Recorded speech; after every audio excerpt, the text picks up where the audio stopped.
I had a design rejected on Merch by Amazon recently. And Merch by Amazon is a difficult enough platform. It doesn't help when you get your designs rejected. Now, I did remedy the situation. So in this video, I've got 3 tips that I want to share with you so you can lower your anxiety if you do run into this situation. First of all, let's take a look at the actual design. Okay, so this is a public domain silhouette that I found online that I modified slightly. Now let me ask you, does this look like anybody?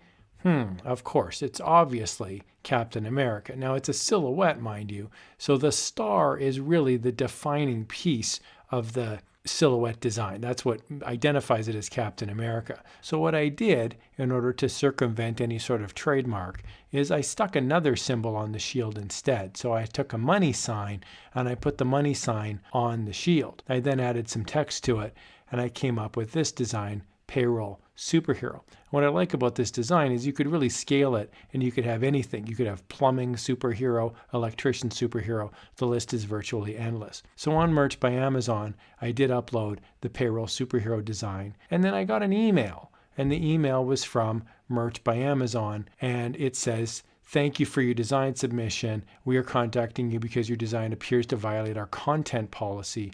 Content incorporating intellectual property such as trademarks, copyrights, or the name or likeness of others." My first tip is I made sure in the description of this t-shirt to not mention Avengers, Captain America, Marvel. I mentioned none of that.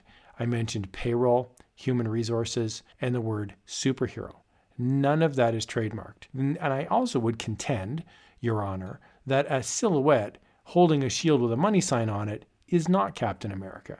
It could be a payroll superhero, for example. So this email, if you get an email like this, don't give up. What I did is I just replied back to the email. Now, there is an option here in the email. It says, if you have the sufficient rights to distribute the design, please contact us with the subject field set to design submission help and blah, blah, blah, include all this stuff.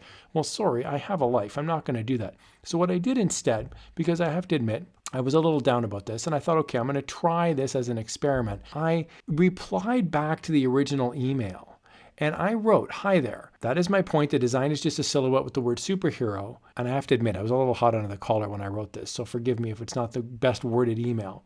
There are no elements in the design that are trademarked. There are no Marvel, DC, or any superhero elements in this design. So it's not a question of sufficient rights. I created the design myself. I can't prove a negative. In other words, I can't prove that I didn't break somebody's copyright, because the original email doesn't mention specifically what I broke. You are asking me to prove that I have the rights to a design that I created. So then I asked them, are you asking me to submit the original Photoshop file? And what happened is they actually opened up a case, and then a couple days later, they replied back to me and they said, "We're contacting you regarding," and I had actually uploaded a bunch of designs, so this is why there's Japanese writing on here, because I had different marketplaces. "After reevaluation of the design in question, we have decided to reverse our decision. Please resubmit your submission." And Yahoo, I'm back in business. So from there, I got the design resubmitted and it went live and all is good in the world. So I've got 3 tips for you, and then I've got a bonus tip as well if you run into this situation. So what I did is I mentioned in the email response back to Merch by Amazon that I created the design myself. I was very explicit about that. Now, I didn't mention that I have public domain resources, but you may want to include that as well. You may even want to include the source to Merch by Amazon and say, look, here's the exact place that I got this design. So you may want to have, to prove it. I didn't do that in this case, but that was going to be my next step. But I did explicitly say that I did not use any trademarked or copyrighted material. In my email, I mentioned that I did not use Marvel or DC or any trademarked items. I do want to include one tip that I did not do. I did not specifically ask that they reconsider their decision, and I probably should have in hindsight. My email was a little bit terse and very direct. You may want to ask politely that they reconsider their decision of reinstatement, but make sure you make your case. Make sure that you do these 3 things and ask that they reconsider their decision.